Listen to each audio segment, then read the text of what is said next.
Hello, my name is Heather Townsend and I am the writer of the Financial Times Guide to Business Networking.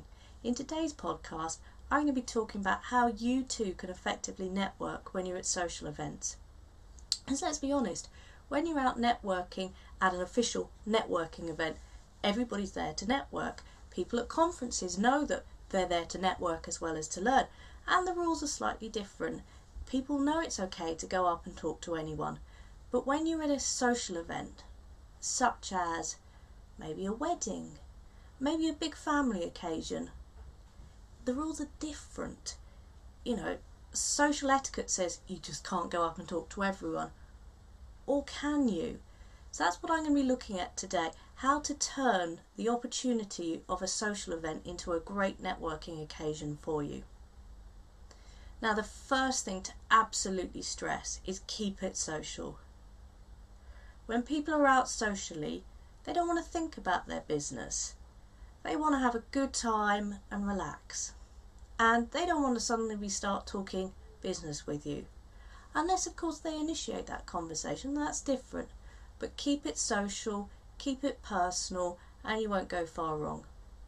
Now, if someone does initiate a conversation about business and you can see that there's mileage in that conversation, then do postpone the serious conversations for a later date. Have your diary with you, have your business card with you, have your business card with you at all times. But don't forget that when you're out socially, there is an opportunity for networking. When I'm at my children's birthday parties, I've met potential clients, I've even met associates. So always have your business card with you. You never know when you may need it. The next thing to do is, just as when you're out at a serious networking event, there's a room full of people. So do circulate. Do actually use your working the room skills and do circulate.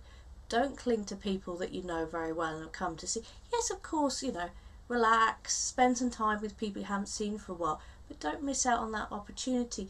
You never know that your cousin's husband may have a business opportunity unless you have that conversation with him. It's far too easy at social events to fall into your group of friends and spend the whole evening enjoying it with a group of friends. So I urge you, just push yourself a little, give yourself a goal of next time you're at a social event to have at least one conversation with someone that you don't know and get to know them better. You never know. It may be that is in terms of your networking ideal, that could be an A-lister that you just never knew. So do push yourself out of your comfort zone. Next thing to do is do have a ready smile. Most people, if you walk up to them, give them a big smile and say, "Can I join you for this conversation?" are only going to say yes. Just as when you're at a serious networking event, look for the open groups. Look for the people that are standing there, not really talking with anyone, maybe their husband, maybe their wife, and go up to them and initiate a conversation. There are some easy conversation starters when you're at a social event, such as if you're at maybe a friend's wedding. How do you know the groom? How do you know the bride? How long have you known them for?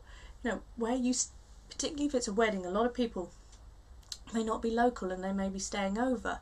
So it's all, where are you staying? Which hotel are you in? How are you finding it? How do you define the journey here? And then maybe if you've got children, just drop in the fact that, your children are behaving very well. And that will generally, if they've got children or a connection with children, they'll generally leap on that and the conversation will start.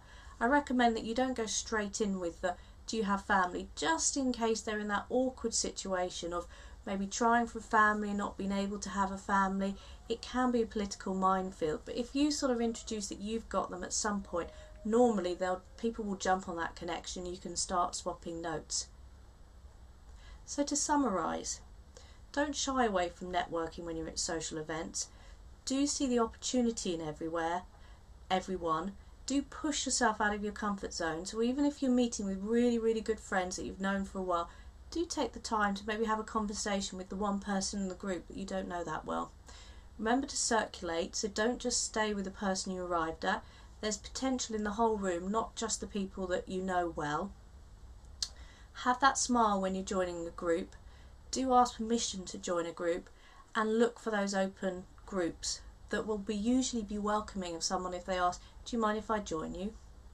And finally, have a few conversation starters up your sleeve, such as, how do you know the host, or how do you know the bride and groom if you're at a wedding, or what's been happening since we last met. All of these things, these can get the conversation flowing.